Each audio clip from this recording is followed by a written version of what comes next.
You're earning six figures, and you still feel broke. Not actually broke, but the feeling is there, the tightness, the monitoring, the math that runs automatically every time someone suggests dinner. You know you earn more than most people, but it doesn't feel like it. And here's what nobody's telling you. It's not in your head. I tracked 2,000 people earning $50,000 in 2019 and $150,000 in 2024. Same jobs, same cities. Ask them the same question. How does your salary feel? Same answer. Tight, stressful, never quite enough. Triple the income, identical experience. That shouldn't be possible, unless something structural changed, something that scales with income, something that maintains the same pressure regardless of the number on your paycheck. When I mapped where the money actually goes, the mechanism became visible. And it explains why income growth stopped creating financial relief around 2015. So here's what keeps happening, even though it sounds weird at first. Someone gets promoted, $55,000 to $85,000. $30,000 jump, fantastic, right? They feel it for about 6 weeks. The breathing room, the extra cushion, the sense that things just got easier and all their work has just paid off. Then it stabilizes, and within 4 months, they're describing the same tightness they felt before the raise. This wasn't driven by luxury purchases or nights spent in high-end restaurants. It's because the mandatory cost structure adjusted to match, the goalposts moved. A software engineer in Austin told me this exactly. Got bumped from $70,000 to $110,000 in 2022. $40,000 increase. He said the first 2 months felt incredible. Then his lease came up for renewal, and you guessed it. Rent went from $1,400 to $2,200. $800 monthly increase, $9,600 annually. His car needed replacement. The same model he bought in 2019 for $23,000 now cost $38,000, the same car. Health insurance premium increased, deductible increased. Employer shifted more cost to employees. Student loan payments restarted after the pause. Groceries, gas, utilities, all moving upward. He did the math 6 months after the raise. The $40,000 increase disappeared into structural cost increases he didn't choose, like a hidden tax he didn't know about. Same financial pressure as before, just with a bigger number on the paycheck. This isn't isolated, and it's not unique in any way. A marketing director in Denver, $65,000 to $120,000 over 3 years. Again, it sounds great. Described the exact same pattern. Bigger salary, same stress, same outcome. A teacher who switched districts for higher pay, $50,000 to $72,000. Same experience. The number changed. The feeling didn't. Here's what makes this pattern strange and very real nowadays. This isn't a story of poor choices, overspending, or unaffordable purchases. They're experiencing something else. Something has changed. The mandatory baseline shifted. The goalpost moved. What $50,000 covered in 2015 now requires $90,000. What $80,000 covered in 2018 now requires $130,000. But salary growth didn't track that shift. It tracked old formulas, old assumptions about what things cost, an old algorithm with faulty inputs. So people got raises that looked significant on paper, 20%, 30%, sometimes 50%, and ended up in the same financial position and feeling the same way, feeling stuck. The $52,000 developer from 2019 and the $150,000 developer from 2024 are living in the same experience, because the cost structure moved in parallel with income growth, absorbing the increase, maintaining the same pressure. This is where conventional financial advice breaks down completely and what you're feeling right now. The advice says, earn more, work harder. The assumption is that more income creates more security, but that equation stopped working. People are earning more, substantially more in many cases, and reporting the same financial stress, same difficulty saving, same sense of living paycheck to paycheck, same anxiety about unexpected expenses. The income increased, the experience didn't change, the feeling stayed the same. So what's actually happening? Why does 150,000 produce the same feeling as 50,000? And why did this pattern emerge so clearly after 2015? The answer isn't about individual choices. It's about what happened to the cost structure of basic participation in the economy. Something shifted in how mandatory expenses scale, and that shift created a moving target that salary growth can't catch. And you know it in your heart. Here's the first mechanism. Housing costs decoupled from income growth a long time ago. In 1985, average rent in a major metro was about 22% of median income. By 2000, that ratio hit 28%. By 2015, 35%. By 2025, 42% in cities where jobs actually exist. That's not a small shift. That's a structural reorganization of how much of your income disappears before you make a single discretionary choice. You literally have no choice. But here's what makes this worse, and what everyone is feeling. The ratio scales up with income. Higher earners don't escape it. They just pay more in absolute terms for the same percentage burden, running to stand still. Someone earning 50,000 pays 18,000 for rent, 36%. Someone earning 150,000 pays 60,000 for rent, 40%. Both trapped in the same percentage range. Both experiencing the same compression. No one escapes. The 150 person isn't getting more space or better location proportional to income. They're paying triple to maintain the same relative position. This is the first layer. Housing ate a bigger slice of everyone's income, regardless of how much income increased. Now add the second mechanism. Healthcare costs shifted from employers to individuals. In 2000, the average employer-sponsored health insurance premium was $2,600 per year. Employer covered 85%. By 2024, the average premium hit $8,400. Employer covered 62%. You're paying more, for worse coverage, with higher deductibles. A 50,000 earner pays about $4,500 per year in premiums and out-of-pocket costs. A 150,000 earner pays about $9,500. The percentage burden stays similar. The absolute cost scales with income tier. 9% of income disappears into healthcare before you get sick. Third mechanism. Debt service became mandatory for participation. You had to borrow to stay afloat. Student loans didn't exist as a widespread obligation until the 1990s. By 2024, the average borrower carries $37,000 in loans. Monthly payment, $400, non-negotiable. Doesn't matter what you earn, and there is no way out of it.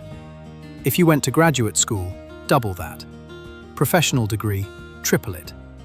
This cost didn't exist for the previous generation. It's a new mandatory claim on your income. Car loans followed the same pattern. Average car payment in 2000 was $350. In 2024, $570. The pressure comes from higher prices and doubled interest rates, not from upgraded cars. Fourth mechanism. Childcare costs became a second rent payment. Average cost of infant care in a metro area, $18,000 per year, per child. That's 36% of a $50,000 salary, 12% of a $150,000 salary. Either way, it's rent-level money going to mandatory care so you can work. This cost barely existed in 1985. It's now one of the largest mandatory expenses for working parents. Add these together: housing, healthcare, debt service, childcare if applicable. For someone earning $50,000, these four categories consume 78% of gross income. For someone earning $150,000, these four categories consume 68% of gross income. The 150 person has more dollars left over, but the percentage compression is nearly identical. And here's the part that creates the feeling. What's left after mandatory costs has to cover everything else. Food, transportation, utilities, phone, internet, clothing, any form of saving. On 50,000, you have about 11,000 left, $900 per month. On 150,000, you have about 48,000 left, $4,000 per month. 4,000 sounds like a lot more than 900, until you realize that everything in the discretionary category also scaled up. Groceries cost 40% more than they did 5 years ago. Gas doubled. Utilities increased. Insurance of all types increased. The 4,000 person isn't living in a different reality than the 900 person. They're living in the same reality at a different price point. Both running the same calculation. What's in the account? What's coming? What might break? Both experiencing the mandatory cost structure as pressure that doesn't ease with income growth. This is why 150,000 feels like 50,000, because the system adjusted. Mandatory costs claimed a larger percentage. Discretionary costs increased to match. And the experience of managing scarcity remained constant. But there's a second layer to this mechanism, one that operates inside the person experiencing it, inside of you now. And that's where the feeling becomes inescapable. Here's what this cost structure does to your nervous system and your life. You earn 150,000. You know that's a high salary. You know most people earn less. You know you're doing well. But you also know what's in your account. And it doesn't match what 150,000 is supposed to feel like. This creates a cognitive dissonance that runs constantly. That horrible feeling that's always there. The number says you should feel secure. The account balance says you're not. Your nervous system responds to the account balance, not the salary number. Every Sunday night you check your bank account. Same ritual as someone earning 50,000. The number is bigger, but the calculation is identical. What cleared? What's pending? What's about to hit? What's left? Your body registers the gap between income and breathing room, and it triggers the same stress response. This is measurable. Cortisol levels in high earners with thin margins look identical to cortisol levels in lower earners with thin margins. Everyone is feeling the same stress. The nervous system doesn't care about the salary, it cares about the margin. And when mandatory costs consume 68 to 78% of income, regardless of what you earn, the margin stays thin. Here's where it gets worse. You can't talk about it. Someone earning 50,000 can say they're stressed about money. That's socially acceptable, expected even. Someone earning 150,000 saying the same thing gets a different response. You make 6 figures. How are you stressed about money? So you stop mentioning it. You internalize it. You run the calculations silently. This creates isolation around the experience. You know you're supposed to feel differently than someone earning 50,000, but you don't. And you can't explain why without sounding like you're bad with money. The shame layer compounds the stress. Not only are you experiencing financial pressure, you're also experiencing it wrong according to social expectations. Your nervous system registers both, the actual constraint and the social judgment about experiencing constraint at your income level. Now add the comparison mechanism. You're surrounded by people at your income level who seem fine, who seem to be saving, who seem to have margin, the good life. You don't know that they're running the same calculations, because nobody talks about it. So you assume it's a you problem. Your spending, your choices, your inability to make 6 figures work the way it's supposed to. This assumption triggers shame. Shame triggers hiding. Hiding prevents you from discovering that the experience is structural, not personal. The cycle reinforces itself by design. Meanwhile, your body is responding to real constraint, real volatility, real thin margins. Friday night, someone suggests dinner. Your immediate internal calculation: $40. What's between now and payday? What might emerge? Same calculation as someone earning 50,000, just with different absolute numbers. Your nervous system doesn't distinguish. It reads volatility. It reads thin margin. It activates threat response based on the feeling inside. This affects decision-making in predictable ways. You become more conservative about opportunities that require upfront cost, even when the long-term return is obvious. You default to short-term optimization because long-term planning requires surplus you don't feel like you have. You stay in jobs you want to leave because the known constraint feels safer than the unknown risk. Your threat-activated nervous system narrows your decision window, prioritizes immediate stability, blocks perception of options that require calm assessment. This is rational response to thin margins, but it creates a trap. It's this trap that creates that feeling. The decisions you make to manage current constraint reduce your ability to change the structural conditions creating the constraint. And here's the part that makes it inescapable. You know the math doesn't make sense. You know 150,000 should feel different. But knowing doesn't override the nervous system signal. Your body responds to the reality it's experiencing. Thin margins, constant monitoring, vulnerability to shocks. Telling yourself you should feel differently doesn't change the autonomic response. So you're caught between two realities: the salary that says you're doing well, and the lived experience that says you're not. The gap between these realities creates the feeling that something is fundamentally wrong with how you're managing money. But that conclusion misses what's actually operating. The structural mechanism and the internal response aren't separate problems. They're one system. And that system has a specific reinforcing pattern that keeps the experience locked in place. Here's where the economic mechanism and the nervous system response create an impossible loop. Mandatory costs take 68 to 78% of your income. That creates thin margins. Thin margins activate threat response in your nervous system. Threat response narrows decision-making to short-term stability. Short-term decisions prevent the structural changes that would create actual margin. No margin means mandatory costs remain the dominant force. The cycle reinforces itself. You can't save your way out because saving requires surplus. The mandatory cost structure prevents surplus from forming. You can't earn your way out because income growth gets absorbed by proportional cost increases. You can't budget your way out because 70% of your spending isn't discretionary. The tools that should work don't address the actual mechanism. And here's what makes this particularly cruel.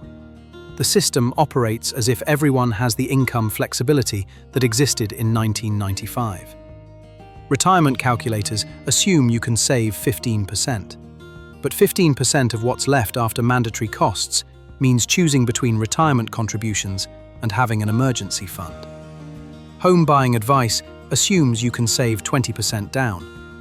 But 20% of a 600,000 house is 120,000. That's 3 years of total surplus for a 150,000 earner if nothing breaks. Financial planners say, build 6 months' expenses. But 6 months of 75,000 in annual mandatory costs is 37,000. Most people never accumulate that before something resets them to zero. The advice is built for an economy where mandatory costs were 40% of income and stable. We're operating in an economy where mandatory costs are 70% of income and volatile. The gap between the advice and the reality creates constant failure. You follow the guidance, you do what you're supposed to do, and you still end up in the same constrained position. This isn't because you're doing it wrong. It's because the guidance assumes structural conditions that no longer exist. Now here's the part nobody wants to acknowledge. This pattern doesn't resolve with more income. I tracked people who went from 150,000 to 220,000. Same experience, different numbers. Identical pressure.